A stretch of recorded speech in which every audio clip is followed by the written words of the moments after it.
Hello सर्वांना, कसे आहात? तर आज म्हटलं इव्हिनिंगमध्ये काय बनवूया. तर घरात मला बनानाच दिसले, तर मला चला बनाना पॅनकेकच बनवूया. तर त्यासाठी मी इकडे 2 केळी घेतले सोलून आणि आता त्याच्यानंतर मी इकडे हाफ वाटी साखर घेते. तर आपल्याला जे जे इन्ग्रेडियंट्स लागणारे हे ते एका वाटीनुसारच घ्यायचे.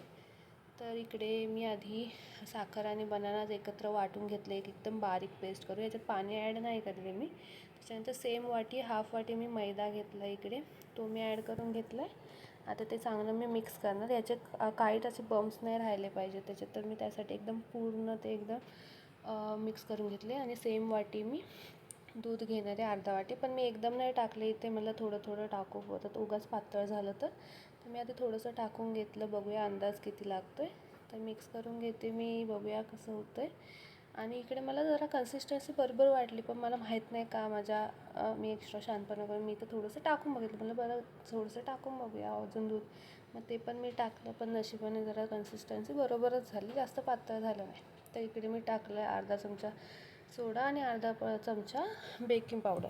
इकडे मी थोडंसं व्हॅनिला इसेन्स टाकून घेतलं आहे जस्ट फॉर अ टेस्ट. तर तुमच्याकडे अवेलेबल नसेल तर तुम्ही स्किप करू शकता.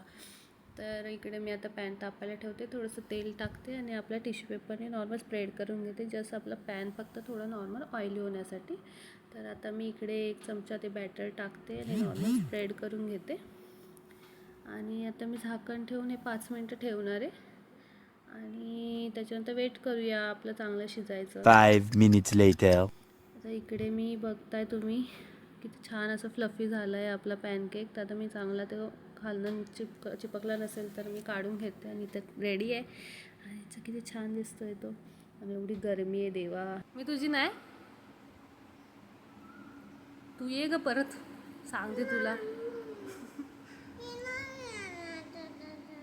माझ्याजवळ नाही येणार तू का?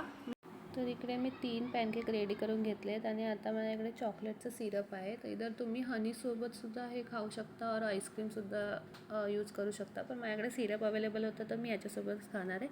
तर माझी तरी इव्हिनिंग छान झाली असं मला वाटते. तर आता मी टेस्ट करून बघते. ॲक्च्युली मला या कॅमेऱ्यासमोर टेस्ट करायला खूप ऑकवर्ड वाटत होतं, पण म्हणलं ठीक आहे आता व्हिडिओ एवढं बनवलेलंच आहे तर हे पण होऊ दे.